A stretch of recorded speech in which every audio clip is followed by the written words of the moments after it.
So yun mga sigo, bali meron tayo isang tropa pips na kalapatids na magbibigay ng kalapate. Dito na napanood niyang mga video sa atin ng mga batang nag-iipon ng mga barya.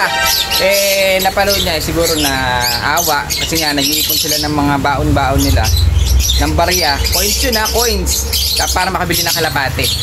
Nakakita niyo mga batang yun, napaka hindi tulad ng mga matatanda. Siguro medyo naawa tong si kalapatids natin na si Ryzen Libuna.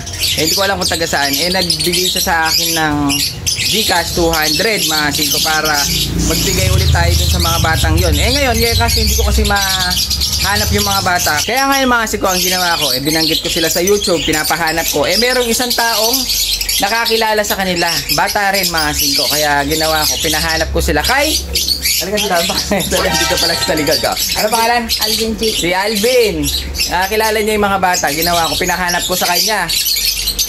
Kilala niya yung tatlong yon. Kaso, ang nakapunta, isa lang. Yung talagang bumili ang nakapunta. Yung talagang nag-ipon mga singko.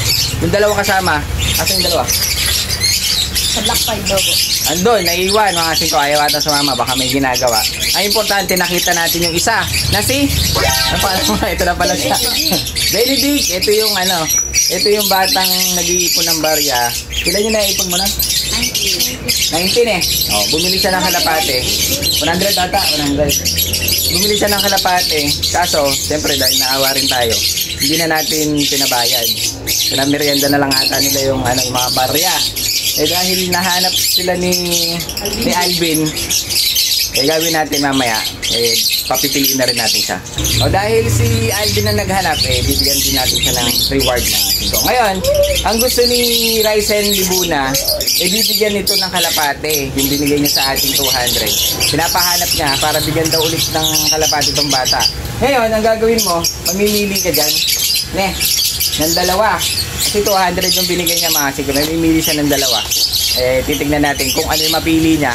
Sigurado, sa kanya yon dahil bayad na yon ni Mr. Ryzen Libuna. Napakabait na tao. Papipiliin natin si Benedict. Bali, ang nagbigay sa'yo si Kuya Ryzen Libuna. No? Anong sasabihin mo kay Kuya Ryzen? Thank you po. Thank you. Thank you po Kuya Ryzen. Kaya papipiliin kita dyan sa mga pambenta natin. Ayun dahil nga 200 yung binigay ni Boss Ryzen Libuna. Kaya anong gusto mo dyan? Meron ka na napili? Ito. Mukhang magaling talagang mamili itong bata. Asa yung pero nag-iipon ka pa rin? Mag-iipon ka lang lagi. Saka mag-aaral ka mabuti Nag-aaral ka pa? Yun. Yan yung gusto namin, yung mga nag-aaral na bata. Yun, ito daw. Ito daw. Ikaw rin, nag-aaral ka mabuti? Siyempre, 90 average. Walang bagsak. Very good. Ito mga sige napili niya. Isang cock na blue check, tsaka hen na blue check din na may parang white flight ito. Ngayon bubuksan natin. So sige bali na buksan na natin yung cage. So ngayon pahawak natin. Sige hawak mo. Ito yung pinipili niyan dalawa. Yan. Bali binayaran yan ni Idol Kalapatids Ryzen Libuna. 5. Yan yung babae. Ay lalaki yan yun pa yung isa. Bali dalawa Yan, baka makawala mo yung isa. Tulungan mo siya, Ano pangalan mo kasi? Alvin. Tulungan mo. Yun. Nawa sa buntot. Yan. So, ayun mga sigo, nakapili na siya ng dalawa. Si Benedict na binigay ni Boss Ryzen. Ngayon, dahil nga ito yung naghanap, nahirapan yata maghanap to tumakbo pa.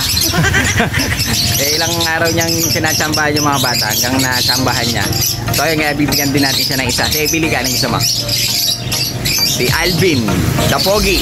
Mataas daw ang grade. Puro palakol. May palakol ba? Wala. Very good. Mukhang alam din niya yung pipiliin niya. So mga sigubali yung mga bata nakapili na. Yung kay Benedict, dalawa. Dahil dalawa nga yung pinapabigay ni Boss Ryzen.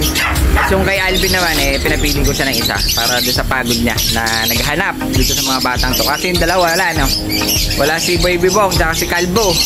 Kaya yung si Benedict na lang pinapunta natin. Dahil siya naman talaga ang bumili. So ayun, bali, ano sasabihin mo kay Kuya Ryzen mo? Binigyan kang kalapate. Yun, thank you daw Kuya Ryzen sa binigay nyo kalapate. Anong gagawin mo naman dyan? Alagaan mo mabuti Bigay sa'yo ni Kuya Ryzen yan. Paparami ko po 100. Paparami mo hanggang 100. Ikaw, may paparas ka na dyan. Ano ba ginawa mo? Babae. Oh, sige, yun. Mag-aral kayo mabuti, ha? Ano sasabihin mo ulit kay Kuya Ryzen? Thank you po, Ryzen. Ayan, thank you, Boss Ryzen. Kasi kung naalala ko, si Alvin nga pala yung naghintay dito ng matagal, na nag-aabang ng kalapate. Ayan, nabigyan din natin siya ng kalapate. Tsaka ito si Benedict. O, ano sasabihin niyo ulit? Salamat po, Kuya Ryzen, sa binigay niyong kalamari. Yawn! Ano, bawi? Bawi!